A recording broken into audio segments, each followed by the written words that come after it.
and recently I got sent this humidifier for review, which was really timely because it's getting really cold outside and our house is getting nice and dry. Now, I do have a whole house humidifier, but whenever I use it, even on the lowest settings, when I wake up the next morning, all my windows are fogged up.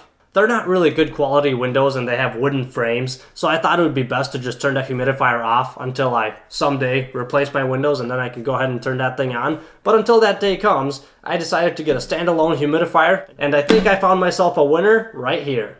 The humidifier comes very well packaged.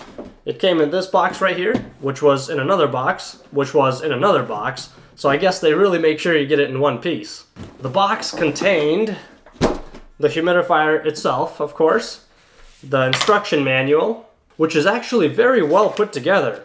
It has good operating instructions, a parts diagram, even has a wiring schematic, and at the end, a troubleshooting guide, which can come in handy, I guess. And the reason I appreciate this is because I had other cheap humidifiers in the past, and their instruction manuals were not very useful, so it's nice to see a good one for a change.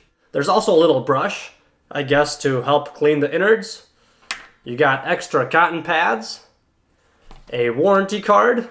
This thing has a 1-year warranty on it, and a nice little remote control. As for the humidifier itself, for the size of this thing, it's actually very light, which is definitely a good thing since it does gain some weight after you add 2 or 3 gallons of water to it. And on top here, we have the spray nozzles. They rotate 360 degrees and there's actually 2 of them. So it's kind of cool, you can have this thing spraying in 2 directions at once. This little nozzle assembly pops out like that to reveal the handle that you can use to pull the tank out. And on the bottom side, you got the water flow sensor.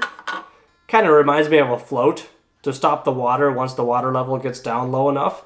Here you got the cap. You open that up, pour a bunch of water in, seal it back up.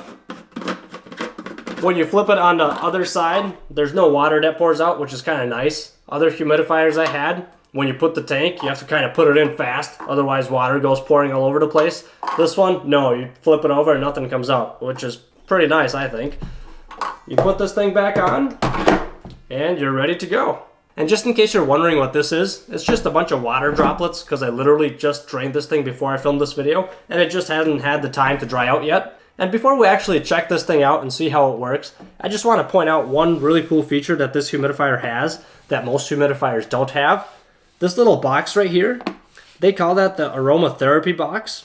And for those of you that don't know, some people love essential oils, but you cannot add essential oils to a humidifier as that will damage the unit.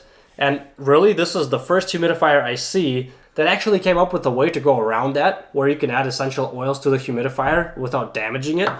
And that's what they call this aroma box right here. You take this little thing out, and on the bottom side you have a cotton pad. You just take your essential oil, drip like 10-15 drops to get this thing wet, plug it back in, and now when your humidifier runs, it'll disperse that essential oil scent into the mist. And last but not least, let's fill this thing up with water, and while we're at it, we'll check out the touch panel in the front and see what different options this thing has.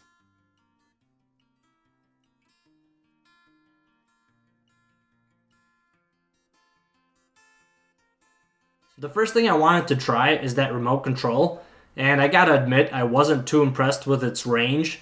It probably only works good when you're around 5 feet away from the humidifier. If you go any further, it just stops working. Right after the unit is powered on, it displays the humidity percentage in the home, and the manufacturer claims that they have a state-of-the-art humidity sensor, which basically means that it's constantly monitoring the humidity percentage in your house or in that room that it's in, and gives you a live readout of what the humidity is in the room. The humidifier has an optional timer. You could set the humidifier to run a certain amount of time. You can set it anywhere from 1 hour to 12 hours, or if you don't want the timer, you just set it to these 2 dashes, and that just means it'll run non-stop. Next, we have an option to select how much mist we want the unit to produce. There's basically 3 settings, either low mist, medium, or high. When you set it to the high setting, it creates a ton of mist to the point where, if it's sitting close to the floor around it will be wet. So I usually only use it either on the low or the medium. Another cool feature that this humidifier has is the humidity setting. So basically you can just set it to a certain percent. Let's say you just want it to be 35 in the house all the time. And the humidifier will run automatically up to 35% humidity in the room, and then it'll shut off. And then when it senses that it dropped again, the humidifier will turn back on. You can set it anywhere from 30% to 80%. And of course, if you don't want that feature, then you can just click on that button again until you see the double dashes. It blinks 3 times and saves that setting. This humidifier also has a built-in heater, which you can set to low, medium, or high setting. So it can do either cool mist or warm mist. Besides the fact that it has strong antiseptic qualities, I mean, if it's chilly in your room, then you probably don't want some cool mist blowing on you. So that's a cool feature. If you want, you can have the warm mist blowing out instead of the cool mist. And last but not least, you have the sleep button. That display is usually always on. If it bothers you at night, that blue glow, you can just press that sleep button and the humidifier continues to run, but the display turns off and there's no longer any beeping sounds when you press any of the buttons. Well guys, and that wraps up my humidifier review. This product on Amazon costs just over $90.